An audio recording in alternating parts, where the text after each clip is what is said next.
అయితే మరోవైపు ఈ నెల 14న టీటీడీ పర్చేస్ కమిటీ భేటీ కానుంది. పట్టు శాలువలపై ఆ రోజు కీలక నిర్ణయం తీసుకోనుంది బోర్డు. ప్రస్తుతం 15 రోజులకు మాత్రమే సరిపడేలా పట్టు శాలువాలు ఉన్నట్లు విజిలెన్స్ రిపోర్ట్ చెబుతుంది. అయితే ఈలోపే కొత్త కాంట్రాక్టర్ కు బాధ్యతలు అప్పగించే అవకాశమూ కనిపిస్తుంది. స్వామి నిధులు వృధా కాకూడదంటున్న బోర్డు సభ్యులు అందుకే ఈ అంశంపై దర్యాప్తునకు ఆదేశించినందుకు రంగం సిద్ధం చేస్తున్నారు. ఈ నెల 16న టీటీడీ పాలక మండలి సమావేశంలో విజిలెన్స్ నివేదిక చర్చ జరగనుంది. అయితే 10 ఏళ్లుగా ఇలాంటి పాలిస్టర్ శాలువాలే సప్లై చేస్తున్నారా? శ్రీవారి భక్తులు 10 ఏళ్లుగా మోసపోతూనే ఉన్నారా? అసలు అధిక ధరలకు శాలువాలను ఎందుకు కొనాల్సి వచ్చింది? అధికారులు గత పాలక మండలి సభ్యుల పాత్ర ఇందులో ఉందా అనే అంశంపై విచారణ జరిగే అవకాశం ఉంది.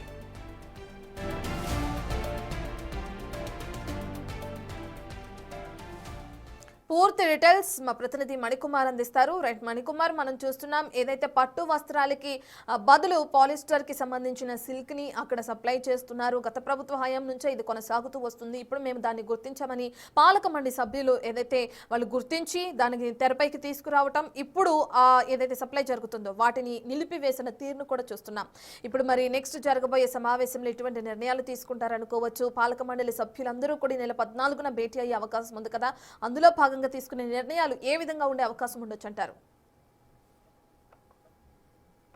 రత్న, ఈ ప్రస్తుతం టిటిడికి సంబంధించి నకిలీ పట్టు వస్త్రాలకు సంబంధించిన వ్యవహారం దేశవ్యాప్తంగా చర్చ జరుగుతుంది. ఇప్పటికే అటు లడ్డు వ్యవహారానికి సంబంధించి కావచ్చు, పరకమనికి సంబంధించి కావచ్చు, దేశవ్యాప్తంగా చర్చ జరుగుతున్న నేపథ్యంలో తాజాగా ఇప్పుడు టిటిడికి సంబంధించి నకిలీ పట్టు వస్త్రాలకు సంబంధించి ఇప్పుడు ప్రధానంగా చర్చ జరుగుతున్న కనిపిస్తుంది. అయితే దీనికి సంబంధించి ఇప్పటికే గత నుంచి కూడా ఆరోపణలు వస్తున్న నేపథ్యంలో ఇప్పుడు దీనికి సంబంధించి విజిలెన్స్ అధికారులు తనిఖీలు నిర్వహిస్తే దానికి సంబంధించి పూర్తిగా దర్యాప్తు చేశారు. ఒక నివేదిక కూడా తయారు చేసి సిద్ధం చేసిన కూడా చేసింది. ప్రభుత్వానికి అందజేసే పనిలో కూడా విజిలెన్స్ అధికారులు కూడా ఉంది. అయితే గత కొన్నాళ్ళ నుంచి కూడా విఆర్ఎస్ ఎక్స్పోర్ట్ కు సంబంధించినటువంటి సంస్థ గత కొన్నేళ్ల నుంచి కూడా ఈ టిటిడికి పట్టు వస్త్రాలను సప్లై చేస్తూ ఉంటుంది. అయితే ఈ పట్టు వస్త్రాలకు సంబంధించి నకిలీగా తయారవుతున్న, మరోవైపు అధిక ధరలకు కొండ మీద అమ్ముతున్నట్టు కూడా విజిలెన్స్ అధికారులు గుర్తించారు. మరోవైపు ఇప్పటికే దీనికి సంబంధించి నకిలీ వస్త్రాలకు సంబంధించి ఉప ముఖ్యమంత్రి పవన్ కళ్యాణ్ కూడా ఈ రోజు మాట్లాడుతూ ఆయన చేసిన వ్యాఖ్యలు కూడా చూసాం మనం.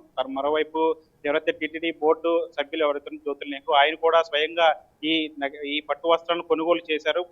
కొండ మీద 1334 రూపాయలతో కొనుగోలు చేస్తే కొండ కింద మాత్రం 600 రూపాయలకే ఈ పట్టు వస్త్రాలు సేమ్ క్వాలిటీతో వస్తున్నట్లు కూడా ఆయన గమనించట్టు ఆయన కూడా చెప్పిన నేపథ్యం ఇదే విషయాన్ని ముఖ్యమంత్రికి విన్నవించారు. ఈ నకిలీ వ్యవహారానికి సంబంధించి అధికారులు లోపం ఉండటం వల్ల ఇదంతా కూడా జరుగుతుంది. ఖచ్చితంగా మంచి అధికారులను ఇక్కడ ఈ పర్చేజ్ కమిటీలో వేయాలని చెప్పి ముఖ్యమంత్రి కూడా ఆయన కూడా వినపం చేసినట్లు కూడా ఆయన కూడా చెప్పిన పరిస్థితి. అయితే ఇప్పుడు ఈ నెల 14వ తేదీన పర్చేజ్ కమిటీకి సంబంధించి మీటింగ్ జరగబోతుంది. ఇప్పటికే ఈ ఏదైతే శాలువాలు ఉన్నాయో వాటిని కూడా సప్లై నిలిపేశారు, అమ్మకాలు నిలిపేశారు. ప్రస్తుతం 15 రోజులకు సంబంధించిన ముడి సరుకు మాత్రం ఉండటంతో దాంతో ఇప్పుడు ఈ కొన్ని రోజులు కూడా శాలువాలను పంపిణీ చేస్తారు. తర్వాత పూర్తిగా కూడా పర్చేజ్ నిలిపేసిన తర్వాత ఈ నెల 14వ తేదీన జరిగేటువంటి పర్చేజ్ కమిటీ మీటింగ్ లో ఈ ధర మీద నిర్ణయం తీసుకుంటారు. ఎందుకంటే కొండ మీద అంటే దాదాపు 1334 రూపాయలు అంటే ఇక్కడ కొండ కింద 600 రూపాయల కంటే తక్కువే దొరుకుతుందంటే దాదాపు 2 రెట్లు ఇక్కడ ఎక్కువగా అమ్ముతున్నట్టు కూడా గుర్తించిన నేపథ్యంలో అసలు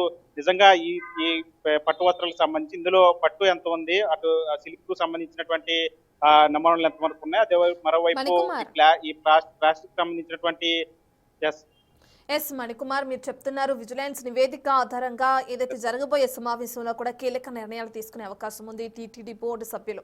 అయితే అసలు ఈ పట్టు వస్త్రాలకు బదులు పాలిస్టర్ సిల్క్ ని సప్లై చేస్తున్నారని జ్యోతుల నెహ్రూ నేనే స్వయంగా గుర్తించారంటున్నారు. ఎప్పుడు గుర్తించారు, దాని తర్వాత ఎటువంటి చర్యలు తీసుకున్నారు, ఎటువంటి సమావేశాలు జరిగాయి, ఇప్పుడు జరిగే సమావేశంలో విజిలెన్స్ నివేదిక ప్రకారం ఎటువంటి నిర్ణయాలు తీసుకునే అవకాశం ఉంది, అండ్ ఏదైతే కాంట్రాక్టర్ నుంచి వస్తున్నాయో ఆ పాలిస్టర్ సిల్క్ వాళ్ళపైన కూడా చర్యలు తీసుకునే అవకాశం ఏమైనా ఉందా? ఖచ్చితంగా ఏదైతే ఈ తిరుమల తిరుపతి దేవస్థానానికి విఐపీలు వస్తూ ఉంటారో వాళ్ళకి బోర్డు సభ్యులు ఆహ్వానం పలుకుతూ ఉంటారు. వాళ్ళకి దర్శనం తర్వాత ఆశీర్వాదం సమయంలో అందించే శాలువాలను కూడా వారు కూడా కొనుగోలు చేసే పరిస్థితి ఉంటుంది. తానే ఈ శాలువాలను కొనుగోలు చేసినప్పుడు ఇక్కడ ఉన్నటువంటి తేడాను గమనించాను. అందుకనే తాను కిందకి తీసుకెళ్లి కొండ కింద ఇట్లాంటి శాలువాలు లభిస్తాయని చెప్పి ఆయన స్వయంగా నేరుగా అక్కడ వెళ్ళి కింద ఉన్న షాపుల దగ్గర చెక్ చేస్తే సేమ్ క్వాలిటీతో ఉన్నటువంటి శాలువాలు 600 రూపాయలకే దొరుకుతున్నాయని చెప్పి ఆయన స్వయంగా ఇది నేను చెక్ చేసి దీనికి సంబంధించి ఆ విషయాలను కూడా ముఖ్యమంత్రి దృష్టికి కూడా తీసుకెళ్లాలని చెప్తున్నారు. అయితే ప్రస్తుతానికి విజిలెన్స్ అధికారులు ఇచ్చినటువంటి రిపోర్ట్కి సంబంధించినటువంటి అందులో రిపోర్ట్ లో ఏమున్నాయి, ఏ అంశాల మీద చర్చిస్తారో, ఈ ధరలకు సంబంధించి ఎందుకని ఎక్కువ ధరలకు అమ్ముతున్నారు అనే దాని మీద కూడా ఈ నెల 14వ తేదీన జరిగేటువంటి పర్చేస్ కమిటీ మీటింగ్ లో చర్చించే అవకాశం ఉన్నట్టు కూడా చెప్తున్నారు. ప్రత్యక్షంగా ఆయనే ఈ పర్చేస్ కమిటీలో సభ్యుడిగా ఉన్నారని చెప్పి జ్యోతిల్ నెహ్రూ చెప్తున్నారు. అందుకనే ఈ విషయాలన్నీ కూడా ఖచ్చితంగా ఈ నెల 14లో జరిగినటువంటి పర్చేస్ కమిటీ మీటింగ్ లో ఈ ధరలు ఎందుకని ఎక్కువ ఉన్నాయి, ఎప్పటి నుంచి ఈ ధరలతో కొండ మీద ఈ సారవాలను అమ్ముతున్నారు, అదేవిధంగా దీని వెనక అధికారులు ఎవరున్నారు, అంటే గత ప్రభుత్వం నుంచి కూడా ఈ వ్యవహారం నడుస్తూ ఉందా, అధికారులు ఎవరున్నారు, అధికారులతో పాటు అప్పుడు పాలక మండలి సభ్యులు కావచ్చు, అధికారులు కావచ్చు, వీళ్ళంతా కూడా ఎవరికైనా సంబంధాలు ఉన్నాయా, ఎక్కువగా వచ్చినటువంటి నిధులను ఎక్కడికి మళ్లించారనే దాని మీద కూడా పూర్తిగా చర్చించే అవకాశం ఉంది.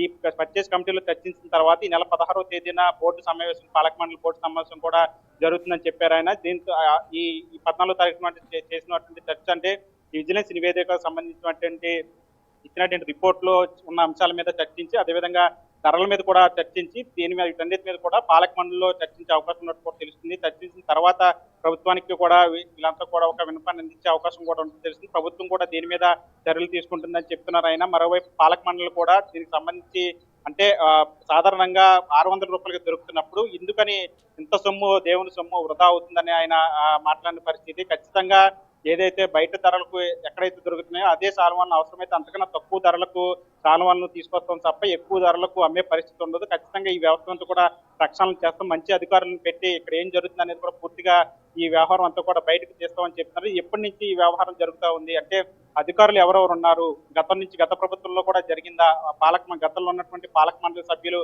ఏమైనా హస్తం ఉందా, దీనికి సంబంధించిన నిధులన్నీ కూడా ఎటు మళ్లించారు, ఎక్కడికి మళ్లించారు అనే దాని మీద కూడా చర్చించే అవకాశం ఉన్నట్టు తెలుస్తుంది. మరోవైపు ఈ సాలవాలకు సంబంధించి ఎవరైతే ఎక్స్పోర్ట్ చేస్తున్నటువంటి సంస్థ విఆర్ఎస్ సంస్థ ఏదైతుందో ఆ సంస్థకి ఇప్పటికే కొనుగోలు నిలిపేశారు కాబట్టి మరొక కొత్త ఏజెన్సీకి ఈ మొత్తం సాల్వా సరఫరాలన్నీ కూడా అప్పచెప్పే పరిస్థితి ఉంటుంది. దీని మీద కూడా ఖచ్చితంగా ఈ నెల 14వ తేదీన, మరోవైపు 16వ తేదీన పాలక మండలి సమావేశంలో కూడా చర్చించే అవకాశం ఉన్నట్లు కూడా తెలుస్తుంది. ఏదేమైనప్పటికీ కూడా ప్రస్తుతానికి ఈ టీటీడీలో జరుగుతున్నటువంటి ఈ నకిలీ సాలవాలకు సంబంధించి ప్రస్తుతం చర్చనీయాంశం అవుతుంది. దీని మీద అటు విజిలెన్స్ అధికారులు ఇచ్చిన రిపోర్ట్ ఆధారంగా పాలక మండలితో ప్రభుత్వం కూడా కీలకంగా ముందుకు వెళ్లే కూడా చర్యలు తీసుకున్నట్టు తెలుస్తుంది. ఏదేమైనప్పటికీ కూడా ప్రస్తుతానికైతే టీటీడీలో ఈ నకిలీ సాలవాలకు సంబంధించిన వ్యవహారం అయితే దేశవ్యాప్తంగా చర్చ జరుగుతున్న పరిస్థితి కనిపిస్తుంది.